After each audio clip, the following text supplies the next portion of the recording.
안녕하십니까. 월간조선 권세진 기자입니다. 박원순 서울시장의 사망으로 내년 4월 서울시장 보궐선거가 열립니다. 성폭력 의혹을 받고 있는 만큼 이번에는 이런 문제에서 좀 자유로운 여성 후보가 나와야 한다는 목소리가 높습니다. 지금까지 서울시장에 도전했던 여성 정치인들이 주목을 받고 있는데요. 박영선 중소벤처기업부 장관, 그리고 이해훈 전 미래통합당 의원, 이 두 분은 서울시장 경선에 도전을 했지만 본선에는 나가지 못했습니다. 또 나경원 전 자유한국당 원내대표는 2011년 서울시장 보궐선거에 출마를 했죠. 오세훈 서울시장이 물러난 후 열린 이 보궐선거에서 한나라당 후보로 출마를 했고 박원순 시장에게 패배를 했습니다. 이 세 분, 이분들은 다시 서울시장 보궐선거에 나설까요? 세 사람 모두 과거 서울시장 선거에 나설 때보다 훨씬 거물급이 됐습니다. 박영선 장관은 사선을 마치고 장관이 됐고 나경원 전 의원은 거대 야당의 원내대표를 지냈습니다. 이해훈 전 의원도 3선으로 국회 상임위원장까지 지냈습니다. 서울시장 선거가 과열될 것이라는 예상이 나오는 이유입니다. 이 중 역시 가장 주목할 만한 사람은 나경원 전 원내대표입니다. 보수 세력 사이에서는 이제 후보를 얘기하면서 벌써 나경원 아니면 안 된다, 이 정도의 인지도와 대중성을 가진 사람이 없다, 이런 의견이 있고 안티가 많은 나경원은 절대 안 된다, 이런 입장이 좀 팽팽합니다. 물론 나 의원은 지금 서울시장 출마에 대해서 아무 얘기도 하지 않고 있고요. 그런 말을 할 때는 아니라는 거죠. 근데 이 나 전 의원 어떤 의지가 있었냐 하면 4.15 총선에서 당선이 되면 5선이 됩니다. 5선 되면 의정 사상 최초의 여성 국회 부의장이 될 뜻을 가지고 있었죠. 지금 어쩔 수 없이 안 됐지만, 거기다가 뿐만 아니라 미래통합당이 그 총선에서 승리를 한다면 이분은 5선은 지금 미래통합당의 최다선이죠. 그 중에 하나가 되면서 국회의장까지 노릴 수 있는 상태였어요. 그때 좀 미래통합당이 이길 거라는 예상도 좀 있었기 때문에 꿈이 컸지만 낙선한 지금은 서울시장에 도전하는 것도 생각해 볼 수 있겠습니다. 나 전 의원 입장에서는 2011년 매우 불리한 상황에서 등 떠밀려 나갔던 그때보다 이번에는 당이 유리한 상황이죠. 제대로 준비도 할 수 있는 상황입니다. 9년 전으로 돌아가 보겠습니다. 제가 나 전 의원이 서울시장 후보일 때부터 여러 차례 인터뷰를 하고 만나면서 기사에 녹이지 못한 이야기들입니다. 오세훈 시장이 무상급식 논란으로 스스로 물러났기 때문에 보궐선거에서 한나라당은 절대적으로 불리한 형편이었고 누가 나가도 안 될 상황이라고 생각을 하니까 나가겠다는 인물이 없었죠. 없을 만도 했는데 이때 홍준표 대표가 나경원 의원에게 서울시장에 출마를 하라고 합니다. 나 의원은 이때 비례대표 한번 지내고 두 번째 서울 지역구를 받아서 재선이 됐습니다. 서울 중구에서 재선 의원이었죠. 현역 국회의원직 버리고 나가라는 겁니다. 100% 불리한 상황인데다가 내가 재선까지 했는데 의원직 버리고 나가고 싶었겠습니까? 본인도 당선 가능성 없다는 걸 알면서 그 당시에는 선당 후사를 해야겠다, 이런 마음으로 나갔다고 합니다. 근데 당내에서는 또 나경원은 버리는 카드였다, 서울시장이 되길 바라지 않았다, 이런 분위기였습니다.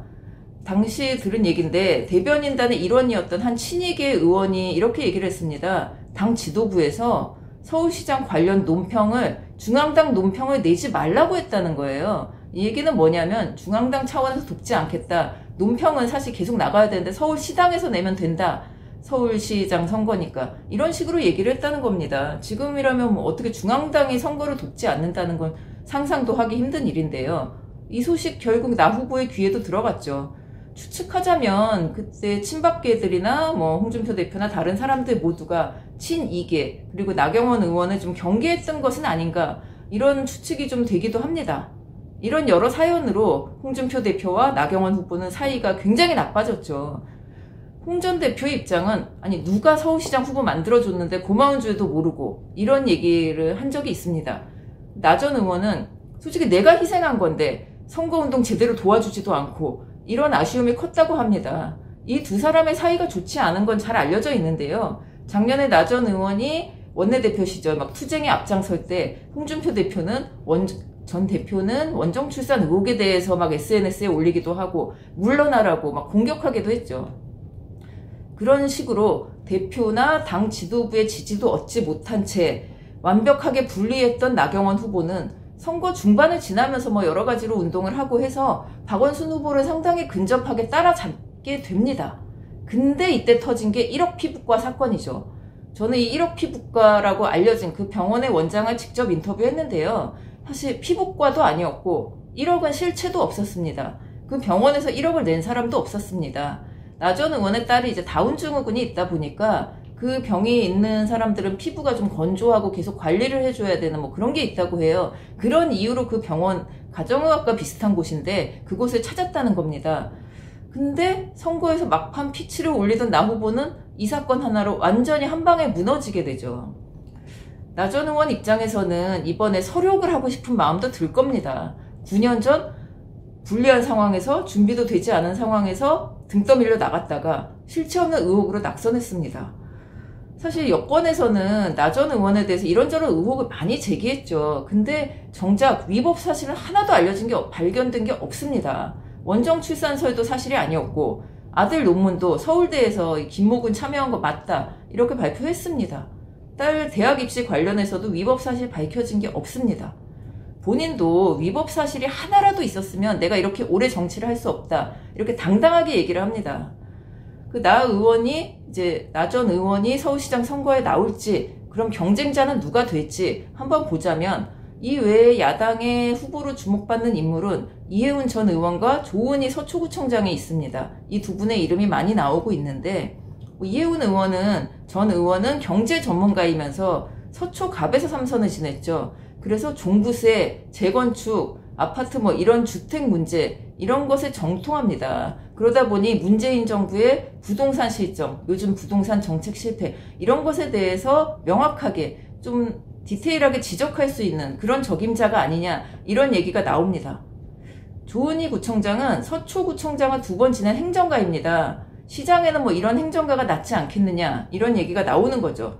조은희 구청장은 오세훈 서울시장 시절에 서울시 정무부시장을 지냈습니다. 그러니까 이제 오세훈 시장이 안 나온다면 오세훈 시장과 비슷한 결을 가지고 여성이고 좀 더 젊고 이런 분이 괜찮지 않겠냐 이런 얘기입니다. 뭐 주변에서 듣기로는 이 후보군들, 이분들 외에도 지금 남성 후보군들도 굉장히 많은데요. 이야기 나오는 분들이 모두 휴가철 동안 좀 고민을 하다가 한여름 지나고 추석 전에 출마 여부에 대한 입장을 보일 것 같습니다. 당도 물론 새로운 후보 찾기에 여념이 없겠죠. 근데 어쨌든 지금 뭐 민심이나 여러 가지를 볼 때 통합당이 서울시장 후보를 고민하면서 1차적으로 고민할 점이 나경원이냐 아니냐 이겁니다. 지금 오늘 이야기는 여기까지입니다. 감사합니다.